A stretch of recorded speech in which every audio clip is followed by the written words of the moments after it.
तो दोस्तों आज हो गई है 5 अप्रैल और जो बड़ी खबरें हैं, मुख्य समाचार हैं, एक एक करके चलेंगे। तमाम बेहद बड़ी अपडेट्स आप तक आगे इसी वीडियो के माध्यम से पहुंचाएंगे, इसलिए लगातार हमारे साथ आगे इसी वीडियो में बने रहिएगा।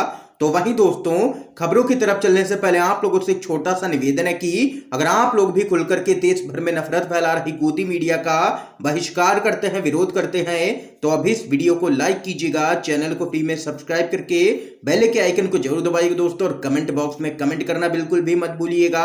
जय हिंद, जय भारत। दरअसल दोस्तों, पहली बड़ी खबर आप लोगों को बताते चले, भारत में भी श्रीलंका जैसी आर्थिक बदहाली का डर है। पीएम मोदी के साथ घंटों चली बैठक में अधिकारियों ने पीएम मोदी को चेताया, श्रीलंका अपने सबसे खराब दौर से गुजर रहा है। हालात ये हैं कि यहाँ के लोग खाने की जरूरतों को भी पूरा नहीं कर पा रहे हैं। आर्थिक बदहाली के कारण लोग सड़कों पर उतर आए हैं। ऐसे में कुछ लोगों के मन में ये सवाल भी उठ रहे हैं कि क्या भारत में भी श्रीलंका जैसी आर्थिक बदहाली आ सकती है। तो इसका जवाब भी एक बैठक में मिल गया है। दरअसल ये सवाल प्रधानमंत्री मोदी और नौकरशाहों की एक बैठक में भी उठाया गया है। इस बैठक में कई बड़े अधिकारी शामिल हुए थे। इस बैठक में वरिष्ठ अधिकारियों ने राज्यों की अव्यवहारिक और लोक लुभावन योजनाओं पर काफी चिंता जाहिर की है। इसके साथ ही कहा गया है कि ये अगर ऐसे ही योजनाएं जो मुफ्त में चलाई जा रही हैं वो जारी रही तो जल्द ही देश के कई राज्य श्रीलंका की तरह बदहाली का सामना कर सकते हैं। ये जानकारी बैठक से जुड़े सूत्रों के जरिए सामने आई है। यहाँ पर आप लोगों को बताते चले, वरिष्ठ अधिकारियों का इशारा साफ तौर पर मुफ्त में यहाँ पर बांटे जा रहे अनाज की तरफ ही था। उनका कहना है कि अगर इसी तरह यहाँ पर मुफ्त की योजनाएं चलती रहीं तो जल्द ही देश के हालात श्रीलंका से भी बदतर होने जा रहे हैं। इस खबर पे आप लोगों की क्या कुछ राय है जरूर बताइएगा कमेंट बॉक्स में। अगली अपडेट बताते चलें, यति नरसिंहानंद और सुरेश चौहान के पर भड़काऊ भाषण देने का केस हुआ है दर्ज। दिल्ली में हिंदू महापंचायत का है मामला। आप लोगों को बताते चले, दिल्ली पुलिस ने राजधानी में हिंदू महापंचायत के दौरान भड़काऊ भाषण देने के मामले में सभा के आयोजकों के साथ यहां पर यति नरसिंहानंद और सुदर्शन न्यूज के मुख्य संपादक सुरेश चौहान के सहित कई लोगों के खिलाफ यहां पर एफआईआर दर्ज की है। आप लोगों को दोस्तों बताते चलें, यति नरसिंहानंद और सुदर्शन न्यूज के संपादक सुरेश चौहान के सहित कुछ वक्ताओं ने दो समुदायों के बीच में वैमनस्य, शत्रुता, घृणा या दुर्भावना को बढ़ावा देने वाले शब्द यहां पर कहे हैं, जिसके बाद यहां पर पुलिस ने इन पर एक्शन लिया है और एफआईआर यहां पर दर्ज की गई है।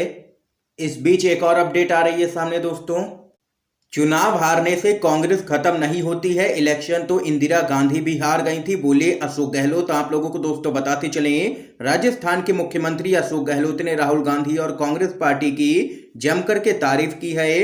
अशोक गहलोत ने कहा है कि चुनाव हारने से कांग्रेस खत्म नहीं होती है, हम पहले भी कई चुनाव हार चुके हैं। आप लोगों को बताते चले, राजस्थान के बाड़मेर में पत्रकारों से बात करते हुए अशोक गहलोत ने कहा है कि इंदिरा जी चुनाव हार गई थी, जिन्होंने पाकिस्तान के 2 टुकड़े कर दिए और बांग्लादेश बना दिया, लेकिन इमरजेंसी के बाद ऐसा माहौल बना कि पार्टी साफ हो गई। लेकिन फिर वक्त बदला, आंधी चली और फिर से कांग्रेस की सरकार बन गई। लेकिन कांग्रेस कहां खत्म हो गई ये नहीं समझ में आता। चुनाव हारने से कांग्रेस खत्म नहीं होती है, ये यहां पर कहना है राजस्थान के मुख्यमंत्री अशोक गहलोत का।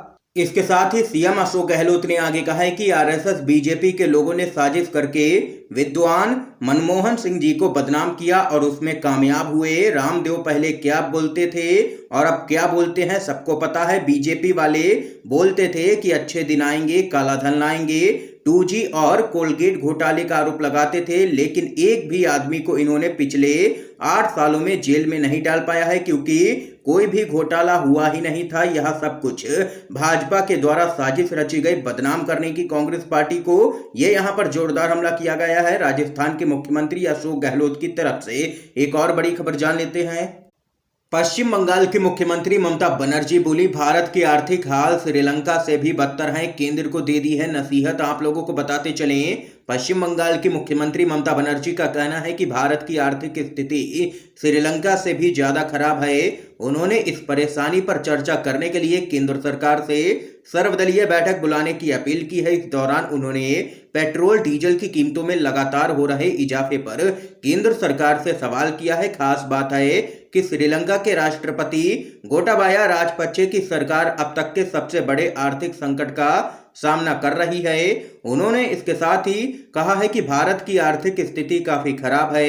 श्रीलंका में लोग विरोध के लिए सड़कों पर उतर आए हैं। आर्थिक स्थिति खराब है, भारत के आर्थिक हालात बदतर हैं। हालांकि यहां पर पश्चिम बंगाल की मुख्यमंत्री ममता बनर्जी ने यह भी कहा है कि वह श्रीलंका के साथ भारत की तुलना नहीं कर रही हैं। उन्होंने कहा है कि मेरा मानना है कि केंद्र को सर्वदलीय बैठक बुलानी चाहिए और केंद्रीय एजेंसियों के इस्तेमाल और जबरन लोकतंत्र को नियंत्रित करने के बजाय समाधान खोजना चाहिए कि संकट से कैसे पार होंगे। ये यहाँ पर जोरदार हमला किया है मोदी सरकार पर ममता बनर्जी ने। एक और अपडेट की तरफ बढ़ते हैं दोस्तों।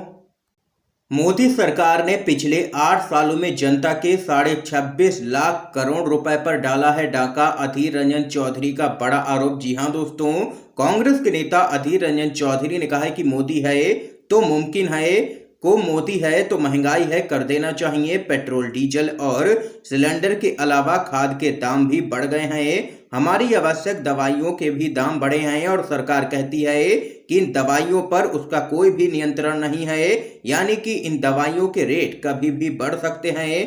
पिछले 8 सालों में सरकार ने जनता के 26.5 लाख करोड़ रुपए पर डाका डाला है। ये यहाँ पर जोरदार हमला किया है अधीर रंजन चौधरी ने केंद्र की मोदी सरकार पर। और इसके साथ ही आप लोगों को बताते चलें, राज्यसभा के अंदर भी जबरदस्त हंगामा देखने को मिला है। कांग्रेस पार्टी ने यहां पर जबरदस्त विरोध अपना दर्ज करवाया है। बढ़ती हुई महंगाई के मुद्दे पर घेरा है मोदी सरकार को और सरकार के खिलाफ में लगाए हैं नारे संसद के अंदर। एक और बड़ी अपडेट आप लोगों को दोस्तों बताते चलें। बिहार से खबर है, मुकेश सहनी बोले बीजेपी की नीति यूज एंड थ्रो की रही है। उन लोगों ने चिराग पासवान को भी नहीं बख्शा। आप लोगों को बताते चलें, विकासशील इंसान पार्टी के प्रमुख और पूर्व मंत्री मुकेश सहनी ने चुनाव प्रचार के दौरान बीजेपी पर निशाना साधा। सहनी ने कहा है कि बीजेपी की नीति ही यूज एंड थ्रो की रही है। हमारी बात छोड़ दीजिए, आखिर 1 साल पहले जिस दिवंगत रामविलास पासवान को पद्म पुरस्कार से सम्मानित किया था, आज उनकी ही पत्नी को बेइज्जत करके घर से बाहर निकाल दिया गया है इस भाजपा सरकार की तरफ से। मुकेश सहनी ने बीजेपी पर आरोप लगाते हुए कहा है कि सत्ता तक पहुंचने के लिए किसी का यूज तो ये लोग करते हैं, लेकिन जब वह अपना हक मांगते हैं तो उन्हें भाजपाई फेंक देते हैं। ये यहाँ पर जोरदार हमला किया है मुकेश सहनी ने भाजपा पर। एक और बड़ी खबर बताते चले आप लोगों को। देहरादून की बुजुर्ग महिला ने सारी संपत्ति राहुल गांधी के नाम की देश के लिए गांधी परिवार की कुर्बानी को बताया है वजह। आप लोगों को बताते चलें, उत्तराखंड के देहरादून की रहने वाली 78 वर्षीय बुजुर्ग महिला ने अपनी सारी संपत्ति का मालिकाना हक कांग्रेस पार्टी के पूर्व अध्यक्ष राहुल गांधी के नाम कर दिया है। आप लोगों को बताते चले, इसके पीछे देश के लिए गांधी परिवार की कुर्बानी के इतिहास को वजह बताया गया है।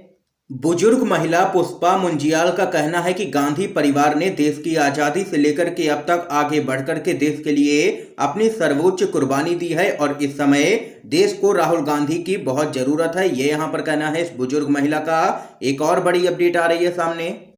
लखीमपुर खीरी हिंसा मामला सुप्रीम कोर्ट ने सुरक्षित रखा है आदेश। यूपी सरकार बोली आशीष मिश्रा के भागने का खतरा नहीं है। आप लोगों को बताते चलें, उत्तर प्रदेश के लखीमपुर खीरी हिंसा मामले में आरोपी आशीष मिश्रा की जमानत रद्द करने पर सुप्रीम कोर्ट में सुनवाई हुई। कोर्ट ने यूपी सरकार से 4 अप्रैल तक इस मामले में जवाब मांगा था। सभी दलीलें सुनने के बाद सुप्रीम कोर्ट ने आदेश यहां पर सुरक्षित रख लिया है। इसके साथ ही एक और बड़ी खबर सामने निकल के आ रही है। 1857 और 1947 से भी मुश्किल दौर से गुजर रहे हैं मुसलमान हिजाब विवाद पर all India Muslim personal law board का बड़ा बयान। जी हां दोस्तों, all India Muslim personal law board के एक पदाधिकारी ने कहा है कि भारतीय मुसलमान अपनी धार्मिक परंपराओं को लेकर के 1857 और 1947 से भी अधिक मुश्किल दौर से गुजर रहे हैं। पर्सनल लॉ बोर्ड के महासचिव मौलाना खालिद सैफुल्लाह रहमानी ने मुसलमानों को खास करके महिलाओं से अपील की है कि वे मुस्लिम पर्सनल लॉ बोर्ड के खिलाफ फैलाए जा रहे प्रोपेगेंडा के झांसे में बिल्कुल भी ना आए। ये यहाँ पर दोस्तों देख सकते हैं कि हिजाब मामले पर सामने निकल के आया है बयान यहाँ पर मुस्लिम पर्सनल लॉ बोर्ड की तरफ से। इस समय की दोस्तों आज की सभी बड़ी खबरें थी, मुख्य समाचार थे जो हमने आप लोगों तक पहुंचाए हैं UNVDV के माध्यम से। अगर आप लोगों को ये वीडियो पसंद आया हो तो इस वीडियो को लाइक कीजिएगा, ज्यादा से ज्यादा इस वीडियो को शेयर कीजिएगा ताकि आप सभी के दोस्त भी मुख्य समाचारों को जान सकें। वीडियो देखने के लिए आप सभी दोस्तों का बहुत बहुत धन्यवाद।